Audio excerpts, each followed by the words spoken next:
Yeah, McLovin knows everything. He does. Almighty. Yeah. Let me take my leather pouch out now. Those two cops are the perfect representation of the U.S. police force. Yeah. It's funny, I actually rewatched Superbad like 2 weeks ago. Yeah. I just made a night of it. Yeah. I was like, Seth Rogen, you are nothing like how a police officer would act. Yeah. And it's great. It's great. Yeah. I wish more cops were like you. Yeah. Yeah. Welcome back, because we are on the air, to our third episode of the Anti Authoritarian Fan Club podcast. TM LLT. LLT, LLC, and definitely great. Yeah. The concept of the podcast has been patented by us. Yeah, following China's lead, we steal your intellectual property rights. You don't steal ours. Yeah. That's exactly, right. yeah. Yeah. Yeah, it feels good. Third episode. Yeah. I feel like we're cruising along. We are. Pretty engaged with world events. Yeah. Things are going well. Yeah. What's been going on in the news recently? What's something that got under your skin this past week? I came to a revelation not too long ago. While you were in Mexico? While I was in Mexico, for the How was Mexico? It was great. It was cloudy for for every day except for the last day. Oh, which was nice. But that day it was windy, so surfing. We were on the beach. We were doing a lot of surfing. No surfing opportunity, unfortunately. I did get to try out these really interesting things. They're lung tanks, so basically mini scuba. Oh, I've seen those. So you can be uncertified and still use them because they can't go below 3 meters. So wow. Yeah, they're really cool. They last like 5 minutes, but they charge in 5 minutes. So. Okay, cool. You say hi to the fish? I did say hi to the fish. Yeah. A lot of them died. A lot of them died? There's a lot of dead fish on that beach. A lot of dead fish? What the heck? What's going on in Mexico? Fish are dying. There was like a pufferfish. It was like this big. That's huge. Ooh. Did you poke it? I did poke it. It was positively dead. Was it sharp? It was sharp. Okay. I poked it with a stick. I wasn't taking any chances. Okay, yeah, that's good.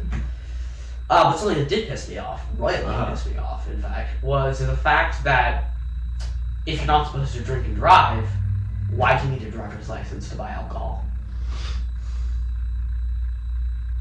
Yeah. That's one of those catch-22s, right? Yeah.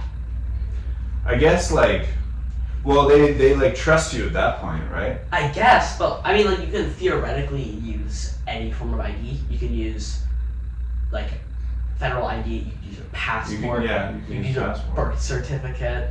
You can use a birth certificate? I really hope you can. I really hope you can. You don't know that from experience, do you? Maybe. Oh my gosh, okay. I guess I'm one to carry my birth certificate around everywhere I go. That is a crucial document. It is a crucial document. Yeah. I have my original social security card. It's a piece of paper. It's basically dissolving. Oh, you can use that. You can use that. And they don't let you laminate it. You can't laminate it. You can't laminate it? No. So you just need to apply for a new one once it. What is it? Is it just like an index card, like a little green index card? Basically, yeah. It's about this big, and it has my 3-year-old me trying to write my name on it, really messed up. It's just the OG social security card. Yeah, I don't know.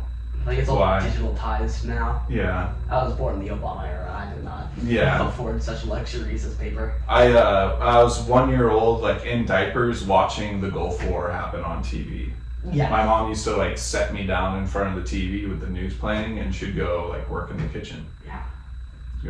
Great. Yeah. That's the greatest form of parenting in the history of parenting. I know that George Bush Sr. really rubbed off on me, Yeah. Yeah. Good stuff. Right. Something that pissed me off this week is the Russia and North Korea alliance. Oh, yes. And I use the term pissed off kind of loosely because it's kind of funny. It is. In a way. It's amusing. I would find it comedic. Yeah, here's Russia, a year ago, or even 5 years ago, or 7 years ago, or 12 years ago. Anyway, it has this track record of demanding that the world treat it like it's a world superpower like the USSR used to be. Yeah. And here's Russia now so isolated that it has to go to the Hermit Kingdom for friendship. Yeah. And they're saying they're going to swap arms back and forth. But it complicates things quite a bit, because if you look at the South's relationship with North Korea, Russia is antagonizing South Korea by supporting its enemy on its northern border. South Korea wants to go now possibly support Ukraine. But then Russia has the threat of nuclear weapons and all the weapons that they could give North Korea as a deterrent for that. So it just complicates things, and it pisses me off because it reminds me of the alliance system leading up to World War I. Yeah. And I just wish that our global institutions like the United Nations and others functioned how they're supposed to manage these kinds of conflicts and prevent them before they even started. But maybe after World War III, we'll get to a real global government, and then the Antichrist. The Antichrist will come rule the land of Israel, and we'll all get microchips in our forehead, and everything will be great. And then Jesus will come back. Yep. So it's all for the best. It's all for the best. About that reminds me, a few years back, it was Dmitry Lavrov. He was a cool guy. He was disrupting talks between the North and the South. He said that, it's kind of funny because he said back then that North Korea would be better off as a part of China. Is he wrong? I mean, China's bad, but I don't know if he would be wrong. I think the famine problems would probably be relatively fixed. Yeah, they would be relatively fixed. And then Xi Jinping, I've been reading this great book on how he's going on a witch hunt against all this corruption that's happening in the Chinese state. Yeah. So if you've got the North Korean administration into that sort of fold that she is pursuing, you might see Kim kind of get deposed or sidelined or something. I'm not sure. I think it'd be really interesting if we combined like the economy, what's left of it, of China, and the authoritarian strength of the North Korean government and military spending. Think of the things they could accomplish. Well, I think probably the best thing North Korea has to offer is the dance routines. Exactly. And China has like over 1 billion people. You know, you ever see the Chinese like kids doing all the kung fu in like a big grid that's like a square mile? Yeah. It's like 8,000 Chinese 8-year-olds going ha and like doing all this stuff. Yeah. Combine that coordination with the North Korea like flowy stuff would be great. Yeah, it's I saw this Chinese military exercise, and it was the chefs, and it was a tactical cooking exercise. Tactical making like steamed buns, tactically, very tactically. They would tactically make the steamed buns, create shitload of smoke, and then get out. Like Navy SEALs. Navy SEAls couldn't dream of that. Of that steamed bun. They can't even see our buns. They can't even see the buns. Our buns so good. Exactly, and they were wearing like full gear too, full kit, helmet, everything. Dude, imagine a North Korean breaks through your window, it just serves you up a nice sandwich and bounces. Yeah. That would be sick. I would love that. Yeah. So for today, on a similar topic about Lavrov and Russia, everyone's 5D chess grandmaster Vladimir Putin has agreed to peace talks under the condition that Ukraine gives him all the land he currently occupies and some. Yeah. And that Ukraine abandons its bid to NATO. And I believe also the EU, or was it just NATO?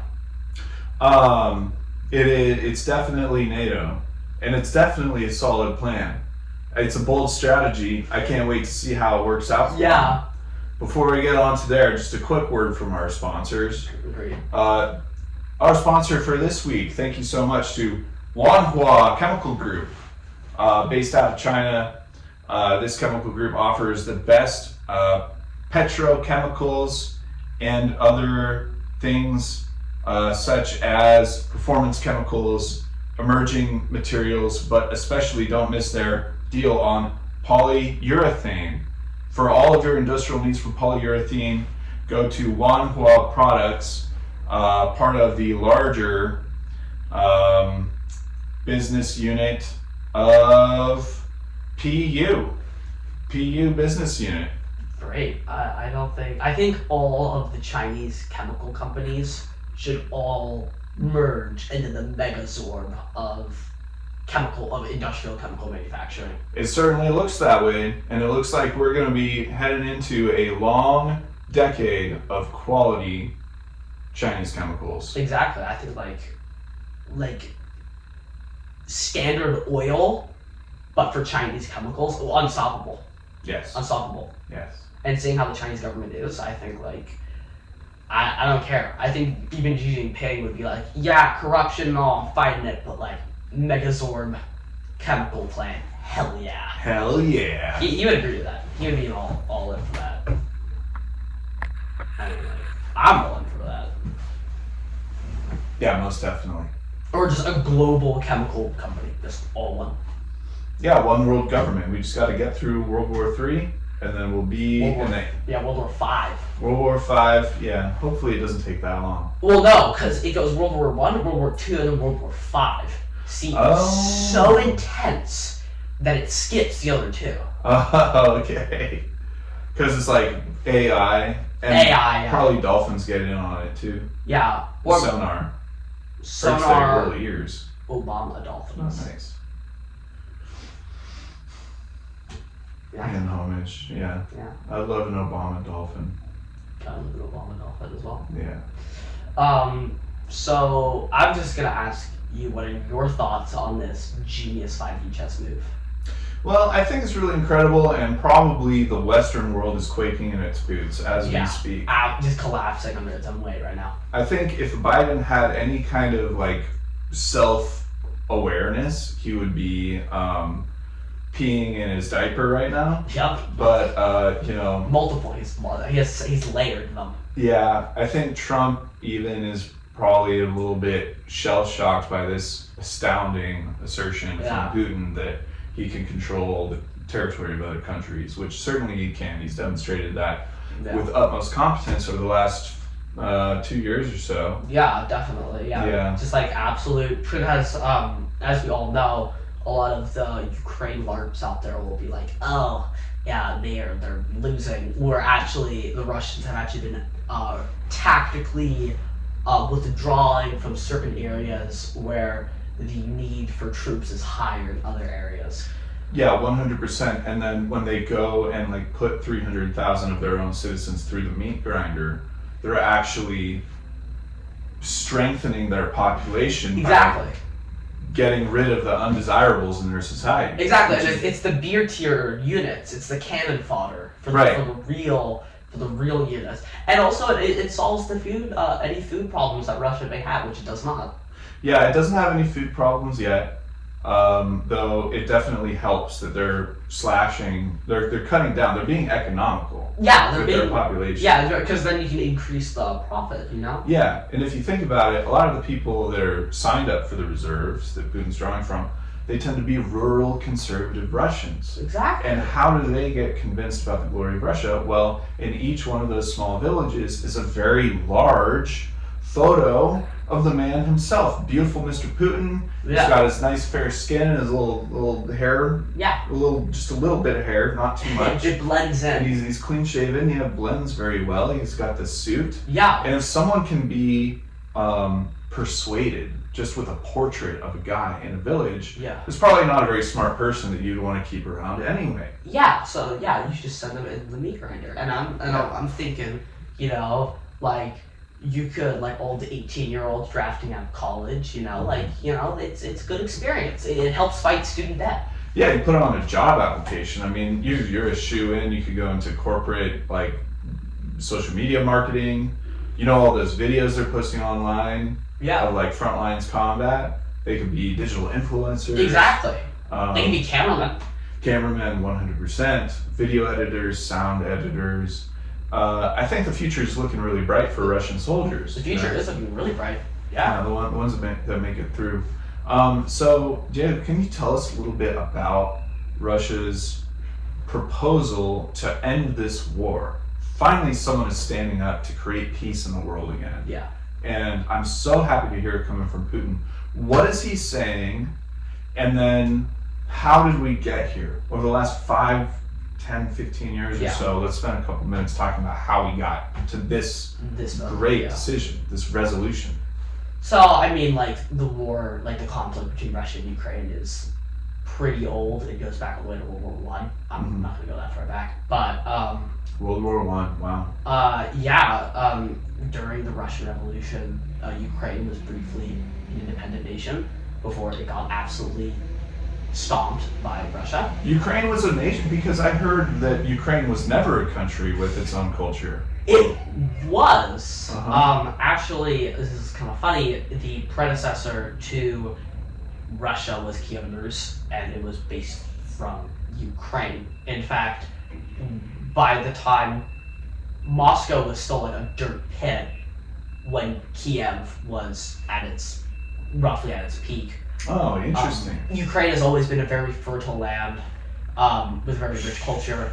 It only was stomped out by the Russians, the Soviets, in the early days of Stalin, wiping out the Cossacks and Russifying Ukraine, which also happened a lot in Central Asia. Didn't really work as well, but. So you're saying essentially that Russian culture first began in Ukraine, and spread outward, and then a different seat of power formed more eastward that then came and dominated Ukraine afterwards. Yeah. Why would people say that Ukraine never existed as an independent country then? I think that for most people, the way they view history is kind of very bare bones. When you think about the history of Eastern Europe and Russia, you think of it as Russian Empire and then Soviet Union, and there's very little, especially in the school system, about that transition period between the Russian Empire and the USSR, Soviet Union as a whole. There's a lot of breakaway republics that were kind of quietly taken by the Soviets, and you don't really talk about that much. It also makes a more legitimate claim for Putin to annex those regions of Ukraine as a whole, to retake the former lands of the Russian Empire. Yeah, 100%. But when we're talking about an empire, if Ukraine is just part of Russia, is it really? Isn't he just reforming the original Russia? I mean, is that an empire? I mean, you could argue that he's just reforming the Russian Empire. And then I want to talk about Poland too, because Poland has been taken over by both Germany and Ukraine. It's been sort of sandwiched multiple times throughout history. Where does Poland fit into all this? Who's the stronger national culture, Ukraine or Poland? Who has a stronger national identity? I think that it's kind of tied in a way. You could say Kiev Rus, but also the Polish-Lithuanian Commonwealth was absolutely massive. It was. The Poles were kind of ironically the ones bullying the Russians for a substantial time before eventually they got carved up by other nations. I would say they're roughly equal. I wouldn't really, because I mean the difference in time is so large that I feel like a comparison is kind of slippery slope to make a comparison between the two. Yeah. I can see what you're saying. Me having a little bit of a background in Polish, I'm of course biased, and I love what the Poles did, defeating the Ottomans when they were coming up to invade Vienna, Austria, as well as Poland standing up for Ukraine against the Russians on at least one occasion.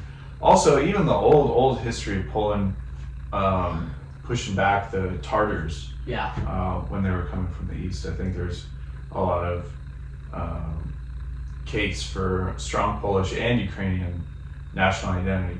So we get to this present moment today. Putin is graciously letting the war come to an end and having peace come back to Europe. How do you feel about that?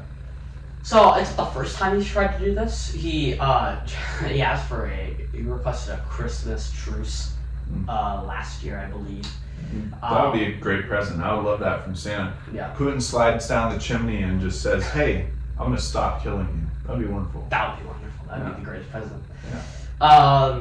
But this really comes as, I mean, He also tried a few years back as well. But this is an interesting move because right now Russia is in a really tricky spot. They haven't been repelled entirely, but they have lost a lot of land. They've lost a lot of their elite units, they've lost a lot of troops, and they don't really have the resources to keep going, especially while Ukraine keeps getting Western weapons and munitions. Excuse me. I think the Ukrainians are trying to silence us. Yeah. The greatest example was the Kharkiv offensive. Yeah. Right now, Ukraine could go into Russia, invade Russia itself. It hasn't. Russia has kind of only been getting small victories through Ukraine's lack of ammunition, particularly artillery ammunition. Yeah. They're running short of. The Russians still have massive Cold War stockpiles, but they're running exceptionally dry on said stockpiles. They're running low on men, and right now Putin, we're kind of reverting to a 1914 situation where Putin has basically assumed himself as commander-in-chief of the Russian armed forces, and it is kind of simulating the conditions for the October Revolution. Okay. So maybe you're not as optimistic about this peace deal. I am not. I don't think Ukraine, at its current position, I don't think it will give up any of its land. I think it will keep fighting until everything that was formerly Ukraine is once again Ukrainian. That is definitely what Zelensky and others have said from Ukraine time and time again. They've been very consistent with that messaging. So I would tend to agree with you. So Russia, does it make sense for Russia to offer this peace deal? If they are, if it's known that Ukraine is not going to accept these terms, what does Russia stand to gain from even making a statement like this? I think that it would appeal to a pretty large demographic, mainly conservative demographic, especially in the West, that wants to see the war come to an end. They don't want to fund Ukraine anymore. They're tired of the war. And also, a lot of people aren't really paying attention to the war anymore. Yeah. The majority of the focus has been shifted on the war in Gaza for a month, and now nobody cares anymore. It says a lot about our society. Yeah. But I think I think what Putin is trying to do is trying to appeal to that demographic in the West and maybe have the West pull back some of its arms, and maybe he could kind of grab the land now. He's done this before. Grab the land now. He would have to completely rebuild his military, and then most likely go back on the offensive to try to put some pro-Moscow leader in charge of Kyiv. Yeah, two things stick out to me from what you're saying there. One, there certainly has been a strong push for Russia to act on almost this like psychological level towards the West. He's been threatening nuclear war for every escalation of arms shipment that the West has brought, trying to sort of intimidate the West. I think sending those boats to Cuba to do exercises was telling the American people, like, hey, we can show up on your doorstep, so think twice about what you're doing. I think giving the conservative politicians a bone, not just in the United States, but even in France's election, even in Europe, where conservative politicians are running on a more moderate approach to Russia and a tough on immigration policy as well. Yeah. This whole America first, France first sort of spirit is bubbling up in the West. And then, so first is that, and then I had a second point too. It's kind of blanking on me.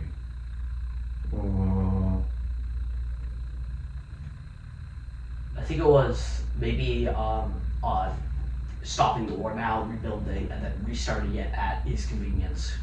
Yes, 100%. There's that salami or pepperoni method of conquest that Putin has been employing. First is Georgia, then it's Crimea, then it's the Donbass. Yeah. And we've seen other powers do this as well, China and Tibet. China and places along the border with India. China has had disputed border issues with Russia. Yeah. This is something that these powers keep incrementally slicing things off. Yeah. So I think that's right, and that's good. So one thing I want to bring up is there's a piece of news that happened this morning. A cluster munition supplied by the United States exploded in Crimea, wounding 120 civilians on a Crimean beach. It's all Russians. This is a big upset, isn't it? Yeah. I think by the Geneva Convention, cluster munitions are illegal That's in correct. warfare. Russia has, I would like to clarify that Russia has a lot meaner weapons. Yeah, what are they? The vacuum bombs? The thermobaric warheads. Thermobaric, yeah. They suck the oxygen out of the air. Yeah, isn't it something like all the oxygen gets lit on fire so your lungs burn from the inside out? Yeah, it's nasty stuff. Yeah. Russia has also used cluster munitions, a lot of them. They have not shied away from using incendiary weapons, which are also illegal. But this is a big moment because we see a U.S. supplied cluster munition killing civilians. Not the first time this has happened Right. on either side, but what Russia is good at is publicizing things like this. Yeah, 100%. I think in the West too, our public media, because we're allowed to speak more freely, we hold our government and our country to a higher standard Yeah. than like Russian state media would with its Yeah, own I totally people. agree. The U.S. government, especially in Iraq and Afghanistan, has been tolerant of civilian casualties. And just look at Obama drone striking weddings in Yemen Yeah. and all that stuff. But we'll definitely have to wait and see what kind of blowback comes from this, because Yeah. it seems to be being a pretty somber moment in international politics at this time. Yeah. And to be clear, the munition was headed towards a valid military target. It was knocked off course by a Russian air defense system. I believe it probably was going for. Was it near Sevastopol? I'm not sure. It was in Crimea. I have the article right here. Yeah, because there is a lot of military targets, Russian military targets in Crimea. I know for one, the naval base, although I believe majority of the Black Sea Fleet left or has been blown up. Yes, there was a naval command in Crimea. Yeah, it is Sevastopol. Yeah, they're on probably over at the Sunday. naval base Yeah, in Sevastopol. yeah. The casualty rate is up at 150 now, with 4 deaths. One of whom was a 6-year-old daughter of a Russian government minister. Yeah, I mean these things happen. It's the unfortunate fact of war. Hey, don't start a war, right? Yeah, it's Yeah. bad for your economy too. Yeah. Unless you're America. Yeah. Then yeah. Yeah. I think that Russia is gonna definitely use its bots to weaponize this. They've had crazier claims. My favorite was the Boris Johnson leading commandos to create a nuclear power plant. I can't imagine Boris Johnson getting up a steep flight of stairs. Yeah. The other one was apparently they found this document that was about troop training, Ukrainian troop training in the UK, and it claimed that the Ukrainian soldiers were so incompetent they couldn't use Western rifles, they could use AK rifles. It was found out it was a free template on the internet. They've posted images from like Command and Conquer claiming it's like a destroying HIMARS. Oh wow. It's great. I love it. That's wonderful. That's one. I can't wait for what Chinese nationalists are gonna say when they invade Taiwan. Yeah. It's gonna be even better. Yeah, we're certainly looking forward to that event over here in America. That's Yeah. for sure. Well, I guess if there's one thing clear, It's that Ukraine is not going to be surrendering anytime soon, and will definitely not be accepting Putin's proposal for peace. I think it's time for our last segment of the podcast. Yeah. Our DPRK hot takes for glorious leader. Yeah. Diego, you're up today. What you got for us? I believe that in the theme of DPRK takes that better Korea, North Korea should or South Korea should become a part of North Korea. South Korea should become a part of North Korea. Yes. Well, that's certainly been the line of thinking from the North Koreans since the 1940s. Yeah. Tell me a little more. So, we would have the problem with the dispute, potential World War III starting on the DMZ. 2, no more K-pop. No more K-pop? Yeah, no more K-pop. Only Okay. K-pop. So you prefer the North Korean singing and dancing that we were talking about at the beginning of the podcast over South Korean K-pop? I mean, is there really a discussion here? I think there's something to be said about it. I don't think there is. I think I don't know if the music in North Korea has changed at all for like 60 years. That's the thing. It's like traditional one. But is it good though? It is good. Have you heard the potato song? No, I haven't heard the potato song. How's it go? Can you sing? I don't remember what it was, but it was good and it had Potato, I've never eaten a potato. All I eat is grass and dirt. Yay! It's healthy. It's grass is non-GMO. It's vegan too. It is vegan. That's for sure. And we wouldn't have South Korea would just like their flag is ugly, and I don't like. Their flag is ugly. Oh my No more God, Samsung. Shots fired. No more Samsung. Samsung. Apple supremacy. Apple supremacy. Okay. Steve Jobs is smiling in his grave right now. Yeah, he is. He is. Yeah. Shouldn't have called the doctor earlier. So we want to plunge millions more people into poverty and destitution is what you're telling me. Not poverty and destitution. Glorious socialist utopia is actually the correct terminology. I'm having a hard time seeing the benefits of this. I see all the benefits. Okay. From American pig dog capitalism, which ruins people's lives. Okay. Like South Korea has like some of like I don't remember like when it comes to like poverty. It's not poverty, but like the South Korean economy. It's like on an ethical level. It's like ugh, you know. Well, the South Korean economy, what is like high technology exports? Yeah. Finance, software, scummy things. Oh, just only like the most important industries that help run the world economy. Yeah, but North Korea could do better. I think North Korea could do better. More. Well, we have yet to see. We have yet to see. I'm not ruling them out. They're the underdog. The underdog here. It's like Rocky IV. We love an underdog story in America. Yeah. We want to see them win. Yeah, we want to see them win. Yeah. Cool. Well, I'm partially convinced, I suppose. Well, I suppose. Yeah. I think this concludes our episode number 3. Number 3. Yes, this does in fact include conclusion. Yeah. Diego, what's one thing you hope to see happen this week? I hope that Liechtenstein absorbs all of Europe and becomes the whole Roman Empire. That would be pretty nice. I hope that someone, like, we hear some story about Egyptian crocodiles, like, being nice and friendly, and people get to, like, have them as pets. Egyptian crocodiles with lasers. Yeah, exactly. That'd be awesome. Clear. Right. All right, folks. That's it.